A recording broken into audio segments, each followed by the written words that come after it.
텃밭농부 여러분 안녕하십니까? 이번 콘텐츠는 채테크 즉 채소 테크 편입니다. 요즘 텃밭 고추들이 서서히 끝물 모드로 변하고 있습니다. 절반 정도 익은 것부터 아주 작은 것까지 싱싱한 상태로 모두 따서 준비하시면 되고요.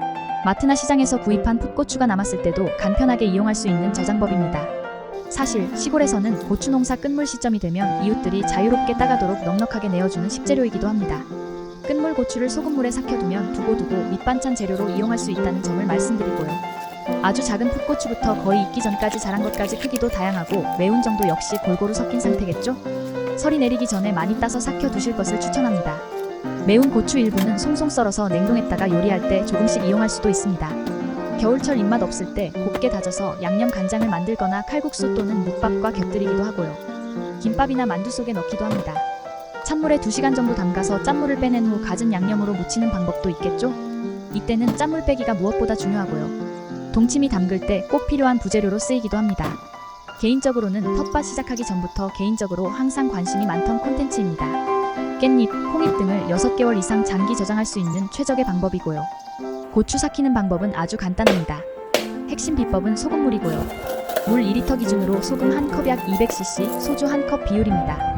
여기서 1컵이란 일반적인 종이컵 1개 분량이고요. 이 소금물에 고추, 깻잎, 콩잎 등을 저장해서 삭히는 방법이죠. 정확한 용어가 될지는 모르겠으나 발효시킨다는 표현도 가능할 것 같습니다. 이렇게 저장한 풋고추, 깻잎, 콩잎 등을 냉장 보관하면 내년까지도 깨끗한 상태가 유지됩니다. 소주를 넣는 이유는 골마지 예방 차원입니다. 골마지란 김치, 간장, 된장, 술 등 물기가 있는 발효식품의 표면에 나타나는 흰색막을 말하는데요. 골마지는 산소와 반응하는 효모에 의해 생성되므로 김치 등 내용물 표면을 위생 비닐로 밀착해서 덮거나 국물에 충분히 잠기도록 해서 공기와의 접촉을 차단하고 저온 조건에 보관함으로써 예방할 수 있다고 합니다. 우선 재료부터 소개할까요? 청양고추 또는 풋고추 또는 청양고추, 풋고추 반반 모두 가능합니다. 청양고추 500g 대략 20개 내지 30개입니다. 소금 1컵 약 200cc 종이컵 1개 분량입니다. 여기에 소주 1컵을 추가합니다. 앞서 말씀드린 바와 같이 소주는 골마지 예방을 위한 조치입니다. 누름판이 있는 반찬통 또는 유리병 또는 PET병을 준비하면 되고요. 재료 손질은 깨끗하게 씻은 풋고추 꼭지를 1cm 정도 남기고 가위로 잘라줍니다. 이때 꼭지를 완전히 따버리면 고추가 물러질 수 있다 점에 유의하시기 바랍니다. 고추를 미니 포크로 한번 쿡 찔러주고요. 포크로 찔러주는 이유는 소금물이 스며들 수 있는 통로 역할이겠죠? 고추를 찌를 때에도 꼭지 쪽 굵은 부분보다는 뾰족한 쪽 끝부분을 찔러주는 것이 좋다는 점도 말씀드립니다. 손질한 고추를 누름판이 있는 반찬통 또는 유리병 또는 PET병에 차곡차곡 담아주시고요. 정수 또는 생수 2리터를 준비합니다. 소금 1000ml 1컵 약 200cc를 넣고 나무 주걱 등으로 천천히 저어주면서 녹입니다. 고추에 소금물을 조심스럽게 부어주면 되겠죠? 이때 소금물이 가득 차도록 부어야 합니다. 마지막으로 소주 1컵을 추가해 주시고요. 누름판 있는 김치통이 가장 좋긴 합니다. 유리병 또는 PET병이라면 소금물을 가득 채워주는 것이 관건이고요. 하루 정도 지나면 고추 속으로 소금물이 스며들면서 줄어든 공간이 나타납니다. 남은 소금물을 별도로 보관하다가 다음날 줄어든 양만큼 보충해주면 되겠죠? 누름판이 있는 김치통은 쉽게 구할 수 있습니다. 각종 생수병을 사용하는 방법도 있고요. 어쩌면 보관의 편리성 측면에서 가장 손쉬운 방법일 수도 있긴 하겠죠? 나중에 고추를 꺼내기 힘들 경우 생수병을 가위로 자르면 간단히 해결되겠습니다. 상온에서 일주일 정도 숙성 후 냉장 보관하시기 바랍니다. 삭힌 고추를 이용하는 요리 방법은 무척 다양하죠? 다양한 콘텐츠들이 소개되고 있습니다. 잘게 다셔서 김밥이나 만두 속에 넣을 수도 있고요. 묵밥이나 칼국수와 곁들이는 방법도 있습니다. 찬물에 2시간 정도 담가서 짠물을 완전히 빼내고 손으로 일일이 눌러가면서 물기를 제거한 후 가진 양념으로 무쳐 드실 수도 있습니다. 이때 짠물 빼는 과정이 정말 중요하고요. 또는 잘게 다져서 다양한 양념장에 추가할 수도 있습니다. 삭힌 고추를 이용하는 요리법은 후속 콘텐츠를 통해서 계속 소개하기로 하죠. 나머지는 영상으로 대신하겠습니다.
이 콘텐츠는 과학교사 출신 초보농부 류가이버가 텃밭과 전원생활 그리고 귀농 귀촌 과정에서 경험한 내용을 사진 및 영상으로 기록한 것입니다. 귀농 귀촌이나 주말 농장 또는 텃밭을 구상 중인 분들에게 조금이라도 도움될 수 있는 자료를 만들기 위해 노력 중입니다. 여러분의 구독과 좋아요는 다양한 콘텐츠 제작에 도움이 될 것입니다. 고맙습니다.